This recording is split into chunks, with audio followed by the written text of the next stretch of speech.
Bom dia, então, né? Vamos dar continuidade aqui essa revisão para a OAB que a gente está fazendo. Processo civil, normalmente são 7 questões na prova, né? E aí vamos tentar direcionar para os principais pontos. O que eu tenho visto da prova de processo civil? Probleminhas, tá? Probleminhas para você. Aí vai ter um probleminha envolvendo competência, um envolvendo tutela, um envolvendo procedimento comum, alguns probleminhas envolvendo recursos e etc. Sempre casinhos práticos, tá? Então, assim, como é um conteúdo muito extenso, eu não consigo passar tudo em meia hora, é impossível. Então, a gente vai relembrar pontos, principalmente do procedimento comum ordinário, tá? Só que eu preciso começar com vocês com o quê? Tutela, né? Porque foi uma das grandes mudanças do Código de Processo Civil de 2015, mudou todo o esquema de tutelas, e aí a gente precisa falar um pouquinho sobre as tutelas, que se dividem, né, a partir lá do artigo 294, as tutelas são provisórias. Por quê, gente? Porque elas estão no curso do processo. Elas são provisórias, elas ainda não, o direito ainda não se consolidou. Então, as tutelas provisórias, elas se dividem em tutelas de urgência, tutelas de evidência, no 311. As tutelas de urgência, que são as mais comuns, que antigamente a gente costumava dizer assim, apenas tutela antecipada, as tutelas de urgência, elas se dividem em antecipada e cautelar. Na prática, para você diferenciar um probleminha, se é uma tutela antecipada ou se é uma tutela cautelar, o que você vai olhar? Se o que ele está pedindo liminarmente, por que chama tutela, gente?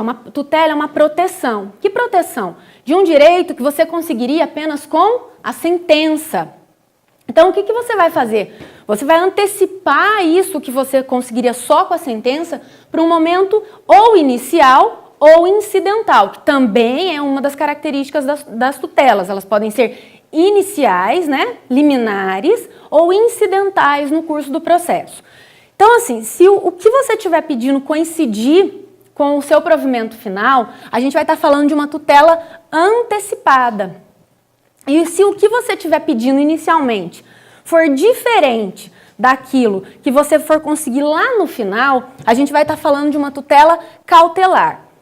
Vamos tentar esmiuçar isso aí para ficar mais simples de entender. A tutela antecipada, ela assegura o direito da parte, tá? Ela assegura o direito, através de quais requisitos? A probabilidade, o que o juiz vai olhar para ele dar a tutela para a pessoa? A probabilidade do direito invocado, a probabilidade daquilo que você está pedindo. O que é probabilidade? É um direito muito forte. Aquilo ali, olhando para aquilo ali, lá no final o juiz daria por sentença. Então, ele antecipa. Tá? Então, a probabilidade e o risco ou perigo de dano. Perigo in mora, que era dito antigamente. Agora, perigo de dano ou risco ao resultado útil do processo. Tá? Então, eu tenho esses dois requisitos. A tutela antecipada, ela tem mais um requisito, que é a possibilidade de reversibilidade da medida. Tá? Depois, quem for receber o resumo, no resumo está tudo escrito, tá, gente? Aqui não dá para trazer tudo aqui assim. Então, eu tenho os 3 primeiros requisitos, então, da tutela antecipada, e aí eu vou explicar daqui a pouco o procedimento incidental e antecedente. Eu tenho probabilidade do direito invocado, que é um direito muito forte, probabilidade do direito invocado, risco ao perigo na demora, ou risco ao resultado útil do processo, e possibilidade de reversibilidade da medida. E aí eu tenho a tutela cautelar. O que a tutela cautelar visa proteger? Muito mais o processo e o procedimento, muito mais o direito processual do que o direito material. Por quê, gente? Porque de nada adiantaria eu ingressar com uma ação para proteger, para tutelar um certo direito e no transcurso, no decorrer desse processo e desse procedimento, o meu direito ser perdido. Então, assim, os direitos, digamos assim, iniciais, eles não se coincidem muitas vezes na tutela cautelar. Por quê? Vou dar um exemplo. Antigamente era muito comum as pessoas entrarem num divórcio, por exemplo, uma separação de corpos, e o pedido final era o quê? Para tirar um dos cônjuges da casa. E qual era o pedido final? Divórcio. Então, isso aí de tirar o cônjuge da casa tem uma característica cautelar. Tirar, afastar. Para quê? Para preservar o próprio divórcio, um dos cônjuges, né? Para que no final exista o divórcio. Outras cautelares, arrolamento, arresto, sequestro, tá? Que você visa o quê? Proteger aqueles bens para que você tenha o quê? No curso do processo, condições de repente, pagar um crédito, pagar uma dívida. Então, tem esses dois tipos de tutela. Antecedente, né? Antecipada, antecedente ou incidental, e a cautelar, que pode ser incidental, antecedente. Isso aqui, gente, na verdade, são só os momentos, tá? E aí o código vem, a partir do 303, mais ou menos, ele vem e ele fala todo o procedimento da tutela antecedente, que é a mais comum. Fala da cautelar também. E aí a gente tem algumas diquinhas para você saber se está falando de tutela antecipada ou se está falando de cautelar. A tutela antecipada, ela vai trazer sempre algumas palavrinhas assim, ó, se o direito pleiteado for contemporâneo à propositura da ação, tá? E aí eu posso fazer o quê? A gente faz um resumo do que você está pedindo, expõe a probabilidade do direito invocado e o perigo do dano e pede a tutela para o juiz. E aí o juiz vai mandar fazer o quê? Aditar a inicial em 15 dias, que é o que o 303, 304 vai falar, olha. 300. Péssimo de guardar. Ele vai falar, o direito sendo contemporâneo à propositura da ação, você vai fazer o seu pedido simples, vai instruir com alguns documentos e depois, dada a tutela, o juiz manda você aditar. Então, eu tenho aditamento. Quando eu falo em aditamento, eu falo o quê? Para completar o seu pedido. Eu posso fazer tudo de uma vez? Posso. Quais são os grandes exemplos das tutelas antecipadas em caráter antecedente? Pedido de internação, pedido de medicamento, tá?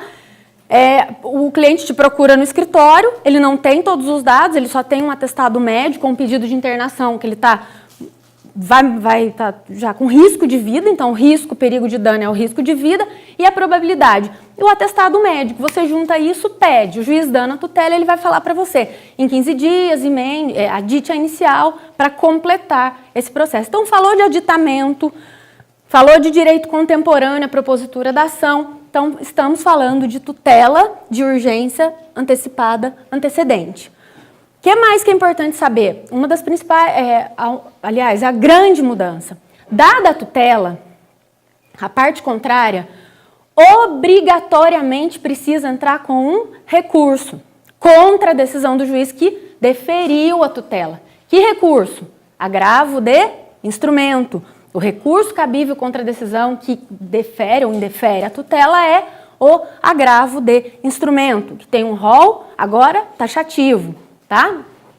Então, o que acontece? O que acontece, né, se a parte não entrar com recurso? Se a parte não agravar do deferimento da tutela? Alguém lembra? Gente, acontece a estabilização da tutela. Falou de estabilização, está falando de tutela de urgência antecipada. É o único momento em que o direito ele se estabiliza. O que significa isso? Significa que o juiz pode extinguir o processo. Significa que se você teve uma tutela e o juiz confirmou, deu essa tutela e a parte contrária não impugnou através do agravo, o direito se torna estável. Acabou. Falou de estabilização, tutela de urgência antecipada. Não existe estabilização na cautelar, tá? O que existe na cautelar? Uma proteção ao direito processual. A parte vai também contar com os requisitos de probabilidade do direito e perigo na demora ou risco ao resultado útil do processo, são 2 requisitos. Mas, uma vez dada a tutela, o réu é citado para contestar, tá? E em 30 dias o autor precisa fazer pedido principal. Essa é a diferença. Aqui, a parte, depois de dada a tutela, a parte precisa aditar o pedido para o processo ter continuidade. Aí vai marcar audiência, vai ter contestação e o rito processual vai andar. E aqui na tutela cautelar é diferente. Presentes os requisitos e o juiz concedendo a tutela, a parte precisa fazer o pedido principal em 30 dias. Tá certo? O que acontece se não fizer na cautelar o pedido principal em 30 dias? Extingue o processo vai ser extinto, perde a força, perde a eficácia. Uma das características que é novidade no Código das Tutelas. Gente, a parte contrária, né, a parte contra quem foi a parte contrária, e a parte que pediu a tutela, ela não pode usar de má fé no processo, tá? A boa fé objetiva, que já era princípio, já vigia como princípio, agora ela vem expressa lá no comecinho do código, todos os princípios, tá? Então, o que acontece? Você não pode usar de má fé pedindo a tutela. Então, você não pode pedir a tutela, e se você causar um prejuízo para a parte contrária, o que vai acontecer com você? Você vai ser responsabilizado. Então, assim, se você pedir a tutela e lá no final, tá? São 4 requisitos. Pedir a tutela e lá no final o seu pedido for indeferido, a sua ação for julgada improcedente, ou seja, você não conseguiu mostrar para o juiz que aquilo lá que você tinha direito no final veio para o começo da ação, então, assim, ele te adiantou um provimento, mas lá no final você não tem direito. Então, assim, pedido julgado improcedente, tem os casos aqui. Peraí, vamos ler tudo, porque de cabeça o negócio não vai. Vou ler aqui para vocês. O que eu quero que vocês entendam disso daqui, tá, gente? Uma vez concedida a tutela, a parte, olha lá, 302, independentemente da reparação por dano processual, a parte responde pelo prejuízo que a efetivação da tutela de urgência causar à parte contrária se a sentença for desfavorável. Então, primeiro caso, eu obtive uma tutela antecipada, tá? No comecinho da ação, em caráter antecedente, e lá no final a minha sentença foi desfavorável, foi improcedente para mim. Eu tenho que reparar para a parte contrária. Tá? É uma ação, reparação de dano processual. Gente, se lá no comecinho eu tive uma tutela favorável que mandou destruir um muro do meu vizinho, e lá no final ele viu que a minha ação é improcedente, e aí? Eu vou ter que refazer o muro do vizinho. Isso é dano, tá? O que mais? Obtida liminarmente a tutela em caráter antecedente, o autor não fornecer meios para que ela seja efetivada. Eu peço a tutela, eu ganho a tutela e eu fico quieta. Eu não recolho a diligência do oficial de justiça, eu não pago as custas, eu não mando intimar a parte. E aí, o que acontece? Eu ganho e não faço nada e a parte contrária vai ser prejudicada? Não. Então, fico responsável também. Terceira hipótese, ocorrer a cessação da medida. Se essa liminar for cassada, eu já tiver, por exemplo, tido já tiver dado algum prejuízo para a parte contrária, no meio do processo o juiz cassa a minha liminar, o que acontece comigo? Vou ficar responsável por indenizar a parte contrária também. E, finalmente, se o juiz acolher a alegação de decadência ou prescrição, se o direito tiver prescrito, ou se eu já tiver decaído do meu direito, e além de eu entrar com uma ação com o direito prescrito, eu ainda peço uma tutela, ainda causa um prejuízo para a parte contrária, eu tenho que indenizar, reparação processual. Tá certo? Então, isso que eu não quero que vocês esqueçam com relação às tutelas. Certo? Elas podem ser pedidas em caráter antecedente, em caráter incidental, elas podem ser antecipada ou cautelar, uma protege o direito material, a outra protege o direito processual, certo? Falou de estabilização, eu estou falando de tutela antecipada, falou em completar o pedido principal em 30 dias, em diferentes providências, né? A cautelar é uma e o pedido final é outra, eu estou falando de tutela cautelar. E não pode esquecer também o seguinte, eu que pedi a tutela fico responsável por reparação processual do dano que eu causar para a parte contrária. Sempre vou ficar, tá? Se nessas hipóteses aqui. Prazo, tem um prazo. Lembra que eu falei de estabilização? A tutela estabilizou. O juiz vai fazer o quê? Vai julgar extinto o processo. Isso já caiu em alguns concursos, tá, gente? Qual é o efeito prático da estabilização da tutela? Extingue o processo. O processo vai fazer coisa julgada, vai morrer ali? Não. A parte tem até 2 anos para entrar com uma ação nos mesmos autos. Para quê? Para rever essa tutela, tá? Então, o juiz me deu uma tutela contra você, você não entrou com agravo. O que acontece? Lá na frente você descobre algum documento, alguma coisa, você tem até 2 anos para pedir a reabertura dessa ação nos mesmos autos e pedir para rever os efeitos, invalidar ou rever os efeitos dessa tutela. O prazo é de 2 anos. Após 2 anos, aí sim faz a coisa julgada da decisão que concedeu e estabilizou a tutela, o direito da parte. Tudo bem? É o mais rápido que eu consigo resumir tutela antecipada aí, tá, gente? São muitos artigos no Código. E, finalmente, a tutela de evidência, que ela é tranquila. Ela não tem nenhum rito especificado, ela tem 4 hipóteses só no 311.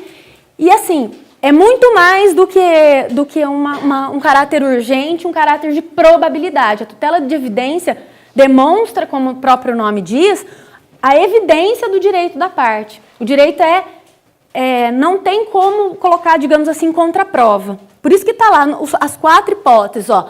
Quando acontecer abuso de direito de defesa pela parte contrária, porque já viu que o direito da outra parte é evidente, começa a protelar, a enrolar. As alegações são provadas todas com documentos,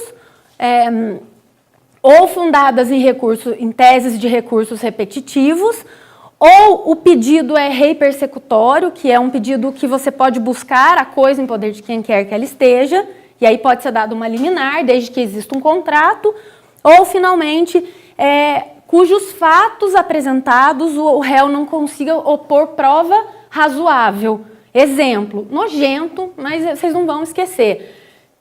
Bicho na comida. Aí você vai processar a parte contrária, como que ela vai provar que o bicho não estava na comida? Você está levando o bicho lá para ela ver que estava na comida, tá bom? Então, a responsabilidade é objetiva, aí tem tudo isso, então a tutela é de evidência. E nesses casos, né, pode ser dada a liminar. Em 2 casos, pode ser dada a liminar. No 2 e no 3, as alegações comprovadas por documentos em base de recurso repetitivo e fundado em pedido rei persecutório. Tá certo? Então, as tutelas, urgência e evidência. Estava aqui. Eu tenho mania de não passar. Depois a gente vai disponibilizar para vocês, tá? Esse quadrinho é bem interessante.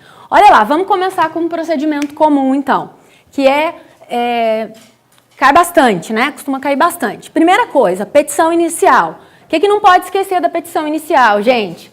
Os requisitos, né? O que entrou de novo aí? Tem que colocar o e-mail, né? Sim. Estado civil, inclusive, se for união estável. E aí, qualificar. O que mais que é obrigatório agora como requisito da petição inicial? Opção pela audiência de conciliação ou mediação. Feito isso, gente, estando em ordem inicial e não sendo o caso de improcedência liminar do pedido, opa, o que é isso? O juiz pode julgar liminarmente improcedente um pedido? Pode, quando contrariar súmulas dos tribunais, quando houver prescrição ou decadência. Qual é o recurso? Apelação, porque é uma sentença. Então, no caso aqui da petição inicial, olha, tem 3 coisas que o juiz pode fazer. Dar seguimento, marcando a audiência, julgar liminarmente improcedente ou julgar por inépcia. O que é inépcia, gente? É um defeito. O juiz pode, de plano, extinguir a sua petição inicial por inépcia? Primeiro, ele tem que mandar aditar ou emendar. Qual que é a diferença? Aditar é um complemento. E a emenda? Emenda é uma correção. O juiz pode exigir, tem lá no 319, 320 alguns parágrafos, o juiz pode exigir tantas informações que você tenha da parte contrária a ponto de inviabilizar o seu direito? Não. Você pode qualificar com o que você tiver a parte contrária, e se você não tiver como qualificar completamente a parte contrária, você pode indicar ou pedir providências, pedir pesquisas, pedir ofícios para as instituições bancárias ou para, por exemplo, cartório eleitoral, dependendo do caso, desde que você consiga dar o mínimo possível de qualificação para a parte. Então, o juiz não pode extinguir a sua inicial se você não tiver qualificado completamente ou corretamente a parte contrária. Ele tem que, digamos assim, o judiciário tem que dar também meios para que você consiga identificar quem você quer processar, certo? Uma coisa que eu quero também falar aqui para vocês. O juiz ele vai olhar a inicial conforme o 322, parágrafo 2º.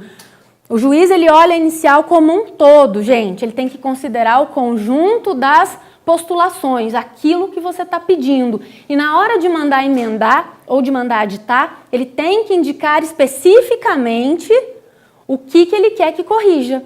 Tá? Porque antigamente era muito comum a gente ver assim, olha, emende o autor inicial nos termos do artigo tal. Não, tem que falar o que ele quer. Emende o autor inicial para corrigir tal pedido, indicar tal endereço, tá? Então tem que ser específico. Feito isso, estando em ordem a petição inicial, não sendo o caso de improcedência liminar do pedido, nem de extinção por inépcia, aqui eu tenho julgamento sem mérito, tá? A extinção do processo sem mérito, nesses casos aqui não, é improcedência liminar, tá? O que o juiz vai fazer, gente? Antigamente citava para contestar, para defender. Hoje não. Feito o juízo de admissibilidade e feita a citação, né, prazo, 15 dias depois para responder. O que é importante saber da citação, gente? São os efeitos da citação, tá? A citação, ainda que ordenada por juiz incompetente, induz litispendência, torna litigioso o objeto. E tem mais uma coisa, tem coisa que não vai de cabeça, gente, nem vendo todo dia, tá? Mas eu não posso deixar de falar isso para vocês. Olha lá, a citação válida, ainda quando ordenada por juiz incompetente, induz litispendência, torna litigiosa a coisa, constitui em mora o devedor. São os efeitos da citação válida, tá? Ela traz isso para o processo, interrompe a prescrição. Voltando à data da distribuição da ação, certo? Interrompe a prescrição, retroagindo, né, a data da propositura da ação. São os efeitos da citação. Citou para quê, gente? Audiência de conciliação ou mediação. Nessa audiência, havendo acordo aqui, já morre o processo. Havendo acordo, morre o processo. O que é importante a gente saber da audiência de conciliação e mediação, gente? Primeiro, prazo. Tem um esqueminha, olha. Audiência de conciliação e mediação, ela tem um esqueminha assim, ó, 30, 20, 10. O juiz determinará a citação para a audiência com prazo mínimo de 30 dias da data. O réu vai ser citado em até 20 dias de antecedência, com até 20 dias de antecedência da data marcada, e ele tem até 10 dias sempre o marco vai ser a data da audiência, ele tem até 10 dias para quê? Para desistir, para dizer que não quer, tá? E essa audiência obrigatória tem que marcar. Quando que não vai marcar? Quando o direito não admitir composição ou quando as duas partes não quiserem. Então a gente pode fazer assim. Olha. Para que isso fique um pouquinho mais claro. Não vai ter audiência, olha, autor, réu. Se o autor quiser e o réu não quiser, vai ter que ser marcada. Se vai ter acordo a hora que chegar lá, já são outros 500, tá? Se o autor não quer, mas o réu quer ou não fala nada, o juiz também marca. Se o autor vem na inicial e fala que não quer, o réu vem até 10 dias antes também fala que não quer, aí o juiz não marca. Então, o juiz só não vai marcar audiência de conciliação quando as duas partes falarem que não quer ou quando o direito for indisponível, tá? Então, alguns direitos que não admitem a autocomposição. Olha só, o que acontece se a parte for intimada e não comparecer à audiência de conciliação ou mediação? Artigo 334, parágrafo 8º. Multa de até 2% do valor da causa ou da vantagem econômica pretendida, porque é considerado o quê, gente? Ato atentatório à dignidade da justiça. Não pode deixar a gente lá esperando com cara de taxa, tá? Então, foi intimado, ou justifica que não vai em até 10 dias, ou tem que ir, senão vai pagar multa, tá certo? Revertido em favor do Estado ou da União. Se for Justiça Federal, da União, se for Justiça Estadual, do Estado. Deu acordo, acabou o processo. Não deu acordo, começa a contar o prazo para contestação, para defesa. Resposta do réu, tá? primeiro, quais os tipos, né? Primeiro, a contestação. E agora, gente, a contestação engloba tudo. Tudo é feito em preliminar de contestação. Antes de falar do mérito, a parte contrária vai falar de tudo que ela tiver para falar. Inclusive, a reconvenção é feita na contestação, a impugnação à gratuidade é feita na contestação, antigamente chamava exceções, né? As incompetências são impugnadas também na contestação. E tudo que você tiver que falar, legitimidade de parte, interesse de agir, convenção de arbitragem. O que eu quero que vocês lembrem daqui? Na preliminar, algumas matérias o juiz pode conhecer de ofício, mesmo que você não alegue em preliminar de contestação. Quais são as duas matérias que o juiz não pode conhecer de ofício? E se você não colocar, você vai perder, vai precluir para você. Convenção de arbitragem e exceção de incompetência relativa. Tá? Então, se você não falar isso em preliminar de contestação, o juiz não pode conhecer de ofício. Se for convenção de arbitragem, você perde a cláusula, e se for incompetência relativa, prorroga a competência. E aí você queria litigar lá em Sorocaba, você vai ter que litigar aqui. Tá certo? Então tem que ser arguído. Prazo da contestação, 15 dias contados do quê? Primeiro, da audiência, tá? Se não tiver audiência, da juntada dos mandados ou das cartas precatórias ou dos avisos de recebimento positivos aos autos, ou dos 10 dias que você desistiu. Esse é o prazo. Para que serve esses 10 dias aqui? Uma vez que você protocole a sua petição dizendo que você não quer a audiência de conciliação, já começa a contar o seu prazo de 15 dias úteis, tá? Maior mudança, uma grande mudança também, não esquece, dias úteis, as contagens dos prazos. O que significa isso? Sábado, domingo, feriado não entra, tá? E se não, também, já? E também não entra porque são contados em dias úteis. Vamos terminar a linha do tempo aqui rapidinho.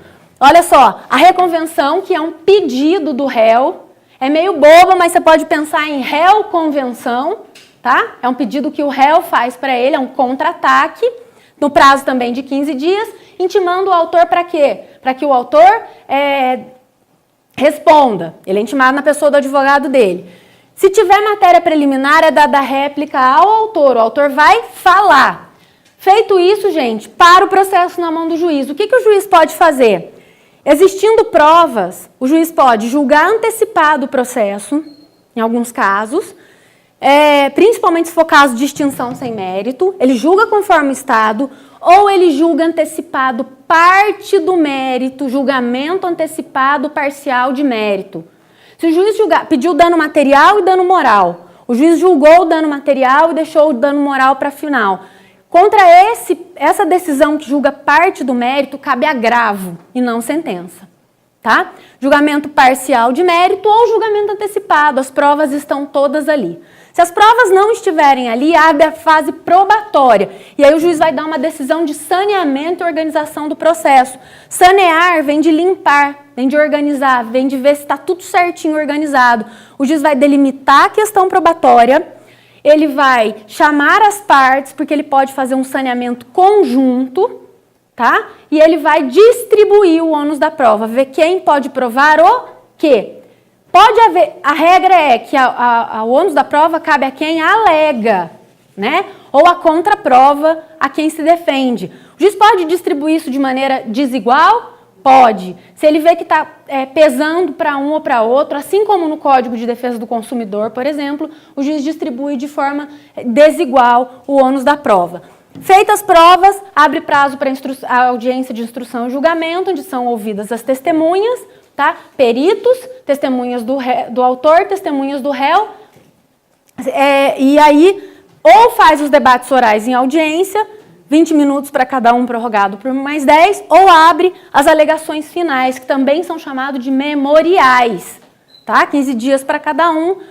Falam os memoriais, o juiz sentencia. E aí a sentença pode chegar lá no fim, ter uma sentença sem mérito? Pode, é mais difícil. O que eu quero que vocês lembrem? As sentenças que são julgamentos sem o mérito, 485, normalmente elas julgam algum defeito. Elas não entram no mérito, por isso que é sem mérito. Legitimidade de parte, interesse de agir, desistência da ação, tá? E com mérito, vai julgar procedente ou improcedente o pedido. E aí entra o recurso contra a sentença, apelação. No meio do caminho, posso ter alguns recursos? Claro que eu posso. Agravo, dentro do rol limitado do 1015. Lembrando, tutela, eu tenho agravo, certo? E o que não coube no agravo, gente? Onde é que eu vou reclamar? O juiz indeferiu alguma coisa minha aqui que não cabe no agravo. Preliminar de apelação, certo? Apelação tem o prazo de 15 dias para razões, 15 para contra-razões. Agora, o juízo de admissibilidade da apelação é feito no tribunal, direto no tribunal. Cabe pedido de tutela na apelação, gente? Cabe, para o relator, tá bom? Tem outros recursos? Tenho. Embargos de declaração. Para que servem os embargos de declaração, gente? Para você aclarar a omissão, contradição ou obscuridade da sentença. E aí eu tenho os recursos lá em cima no tribunal. Recurso especial, né, que contraria, decisão que contraria a lei, né, ou contraria a Constituição, recurso extraordinário. E eu tenho os agravos dentro desses recursos. Tá certo? Uma outra coisa que eu acho uma dica legal para vocês saberem. Dá uma lida no rol do agravo, tá, gente? Do 1015, certo? Para vocês, talvez, numa primeira fase de OAB não cai isso, mas vai ter um julgamento agora em agosto que talvez amplie esse rol. Mas, por enquanto, ele é taxativo, certo? Então, vocês deem uma lida no rol do agravo. É isso, gente. O processo civil é extenso. Eu agradeço a paciência e agradeço a atenção de vocês. E precisando de alguma coisa, depois vocês pegam e tem minhas redes sociais com o pessoal aí. E obrigado por tudo.